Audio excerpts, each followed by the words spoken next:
You are tampering with forces you can't understand. We have major corporations sponsoring this event. You are tuned in to the Fantasy Wire HQ QuickCast. Today's show is brought to you by Full Time Fantasy, home of the Fantasy Football World Championships. We're also a proud member of the Full Time Fantasy Network. Check them out online at fulltimefantasy.com.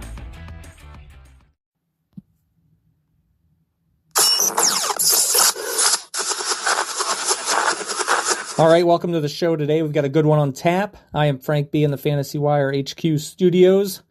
Give me a follow on Twitter at Fantasy Wire HQ. You can bookmark the website, fantasywirehq.com. Got the QuickCast today for Week 10 of the NFL season. I am changing it up from here on out of the season. Nothing major, but moving forward, what I'm going to do is feature the Wire watch games of the week. That's three games every week that I post on Twitter. And then I'm also going to profile the DFS quick sheet for all you FanDuel and DraftKings heads out there. I've got a lot of requests for that, so I want to feature that as well.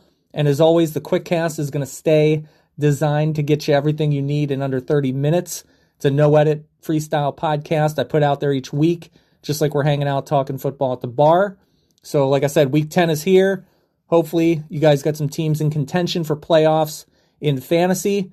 I've got a few that are not. I've got a few that are. So lots of stuff to do pretty much at the halfway point here. So it's either make some blockbuster trades to stay in it, revamp your team, get rid of the dead weight. A lot of players are not what we thought they were going to be this year. Others have come out of nowhere as they typically do.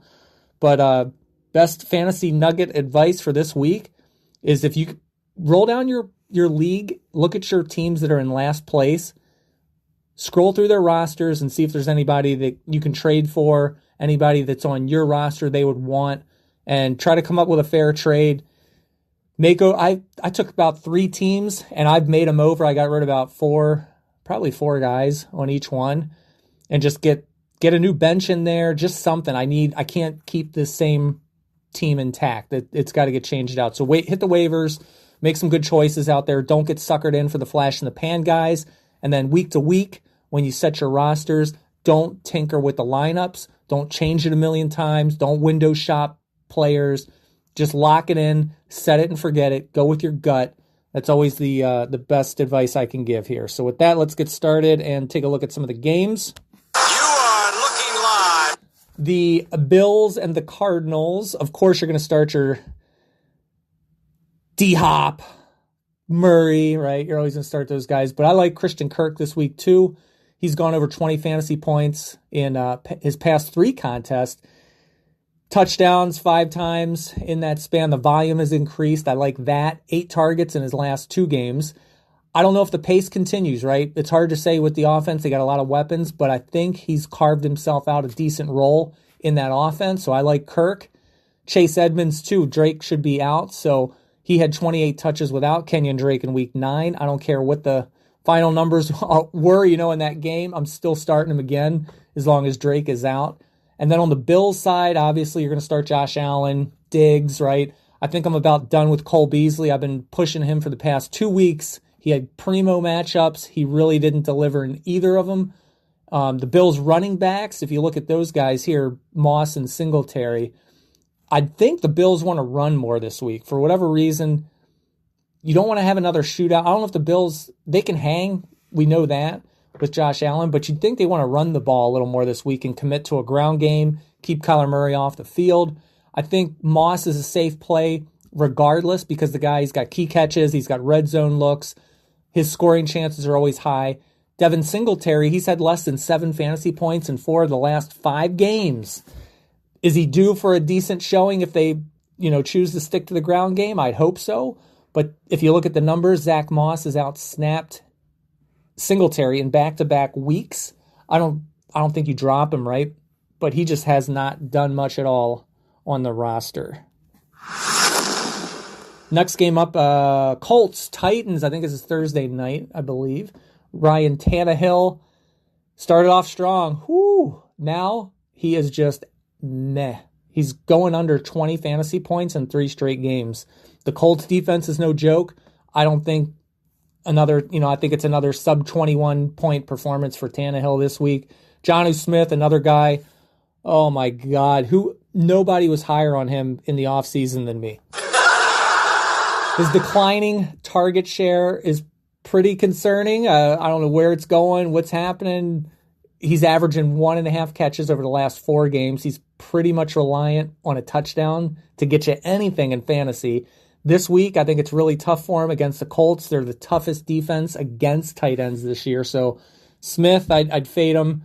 Michael Pittman, I did like what I saw from him against the Ravens. He saw 7 targets, 4 receptions, 56 yards in week 9, all either tied or marked career highs for the rookie.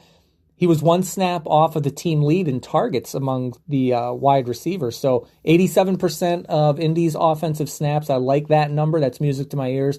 Over the last 4 weeks, the Titans have allowed the most receptions and second most receiving yards to wide receivers. So you got to love that. Awesome.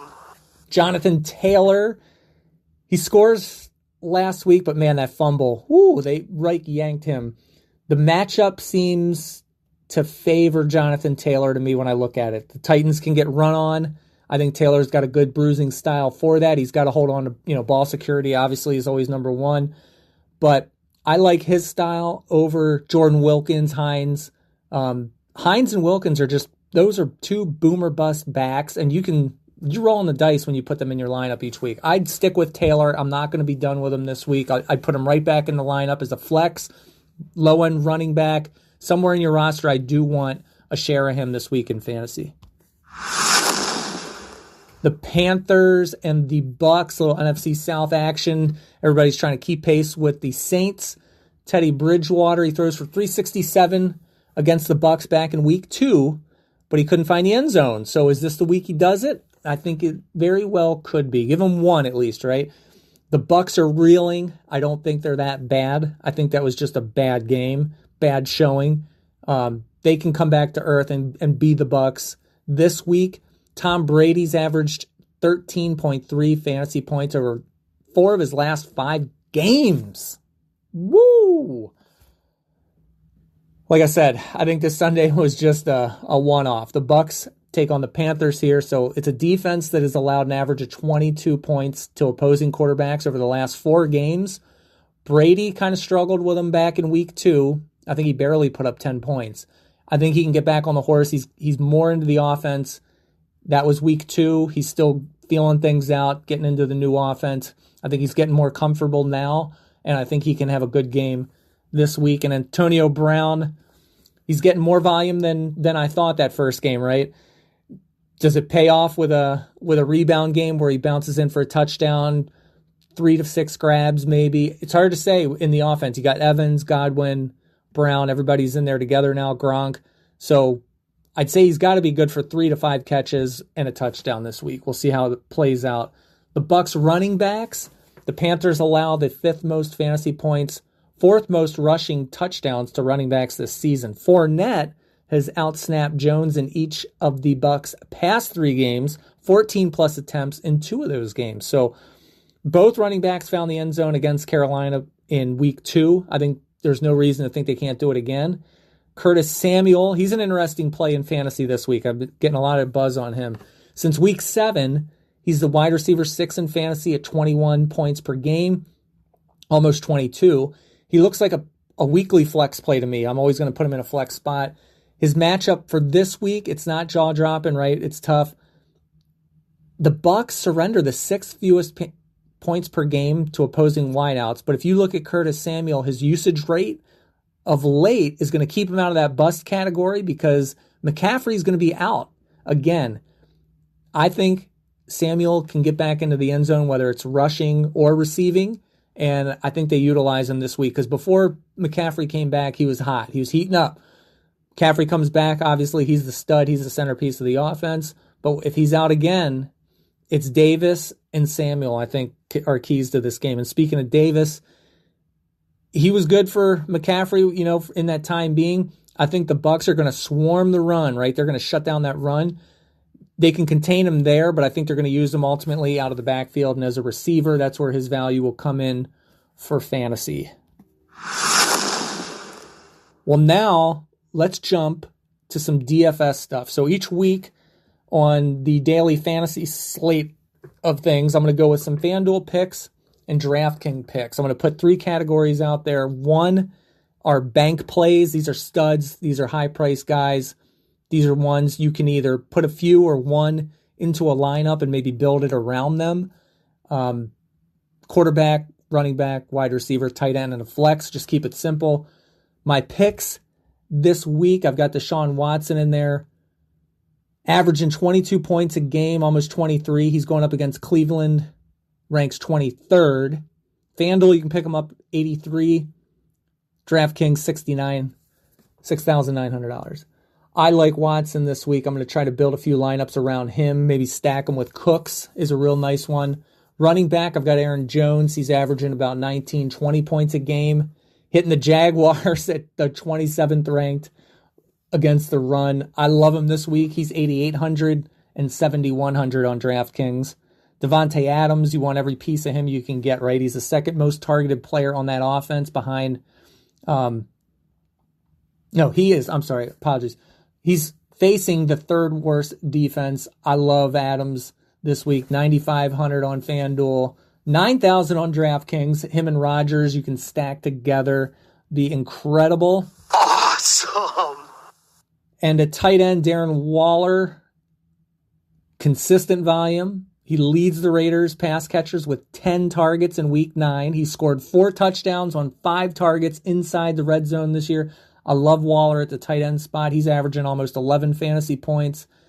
7,000 on FanDuel, 5,900 on DraftKings. He's a steal there. Cooper Kupp for the Rams. The Seahawks allow 51.8 more passing yards per game than any other team in the league. I'm going to fire up Kupp. Not a lot of people have been talking about him. He's averaging 11, 12 fantasy points a game. Seattle, like I said, 32nd ranked. He's on FanDuel for 7,700. DraftKings, 6,900. The next category I've got on the DFS slate is value. Value plays. These are guys that are good value for where they're sitting in price and salary on the FanDuel and DraftKings apps. Quarterback, I got Derek Carr, averaging about 17 fantasy points a game. He's going up against Denver, 26th ranked. He's on FanDuel at 6,900 and DraftKings 54. And you look at Derek Carr, Denver has surrendered. He's going up against the Broncos. Denver has surrendered an average of 281 passing yards over the same span, 10th most in the NFL. Opposing quarterbacks have logged 3 touchdown performances against the Broncos in back-to-back weeks. So I think Carr can go off this week. Not scared of what he did. You know, the egg he laid in Cleveland. That's a weather game. There's a lot more going on there. But I think Carr gets it done. Antonio Gibson for the Washington football team, averaging almost 12 fantasy points, going to get up against the 32nd ranked Detroit Lions. He's on FanDuel at 6,100, DraftKings 5,600. Gibson, he's got a great matchup. He splits with McKissick, but that really doesn't hurt much because he's got the touchdown potential, the PPR. He's catching more out of the backfield. I love Gibson. T. Higgins, Bengals and Steelers here, averaging about 12 points a game. 24th ranked Pittsburgh Steelers against the pass. If you look at Higgins, okay, you got Boyd, Green, Mixon. I know you know all the names, right? It's crowded, but he is so consistent. He has surpassed 60 receiving yards in 5 consecutive games. He can get in the end zone this week. The volume is always there with Joe Burrow. I know the Steelers are tough. They just laid the egg. I mean, they got the win, but that was a big laying of an egg here on national TV against the Cowboys. They're obviously going to play harder. I'm not an idiot, but I still like Higgins. They're going to probably focus on Boyd, Mixon, or Gio, whoever's back there. And he's on FanDuel at 6,100, DraftKings 5,500. Tight end, I like Eric Ebron. We watched him against Dallas. Beautiful touchdown. That was an incredible score. He scored touchdowns in back-to-back games. The Bengals allow the second most fantasy points to tight ends. Their 6 touchdowns surrendered to the position ties for third most in the NFL. All have come within the last 5 weeks. Ebron's averaging about 7 to 8 fantasy points a game. Cincinnati, good matchup, 5,400 on FanDuel, 4,400 on DraftKings. He's a good one if you want to spend heavier at the top with running backs or wide receivers. Plug him in at tight end. I think that's a great play. Curtis Samuel, we talked about him. His involvement, like I said, going back in the rushing game, that makes him interesting. He had that 9-catch outing in week 9, and McCaffrey's out. Maybe he gets some carries, maybe he gets some catches, and he's had rushing touchdowns in back-to-back games before McCaffrey came back. So keep that in mind. 10 points a game. Tampa Bay's ranked 10th. Tough matchup, but I still think he can get it done. 5,700 FanDuel, 4,900 on DraftKings. Then I always like to feature a game stack. And if you play single games in fantasy, sometimes I think I've had some pretty good success playing games. Just pick one game out of the slate and go with it. Play the guys. I did a good one. I got $50 off that Cardinals and Seahawks one a while back. Games like that, right? So this week, the feature stack is Cincinnati and Pittsburgh. I think it's going to be a great game. Quarterback, you can go Roethlisberger or Burrow. Doesn't matter. Burrow's 7,200 FanDuel, 5,700 on DraftKings. He's averaging about 20 points per game. The numbers say, right, the Steelers' pass defense is having issues. We saw it against the Cowboys. They're going to be motivated to play better after that big scare, but you can't ignore Joe Burrow and the volume with this guy, right? Plus, he's fresh off a bye week. He's had 2 weeks to prepare for a division rival. They know the team. I'm not worried about Burrow this week. It's going to be tough, but the volume is always there with this guy. James Conner, 13 points. He kind of, he stunk against the Dallas Cowboys, but Cincinnati's ranked 23rd. I like him this week to rebound, 7,600 on FanDuel, 6,900 on DraftKings. Tyler Boyd, he is a consistent fantasy starter in any format. He averages about 7 receptions, 8 targets per game this season. I like him. Averaging about 14 fantasy points a game, 6,700 on FanDuel, 67 FanDuel, 6,400 DraftKings. Eric Ebron, we just talked about him. And then at the flex, I'd plug in Claypool. If you can put Claypool in there, averaging about 12 to 13 fantasy points a game, 6,100 on FanDuel, 5,800 on DraftKings. They've got to move him around this week, inside and outside, get him into some matchups, get him into the end zone. I can see him going for like a 6 for 60, maybe more kind of fantasy line here. Give him a touchdown. I think he'll be just fine this week. 6,100 FanDuel, 5,800 on DraftKings. So that's going to wrap up this QuickCast for Week 10. Good luck to all of you in your fantasy matchups this week. If you've got any lineup questions, players, any scenarios, starts and sits, if you're looking at your roster, you want to know who to keep rest of the season, any kind of question, hit me up on Twitter anytime at FantasyWireHQ. And until then... Yeah, all right, this press conference is over. Go away. No, it's over, pal. Please, it's over.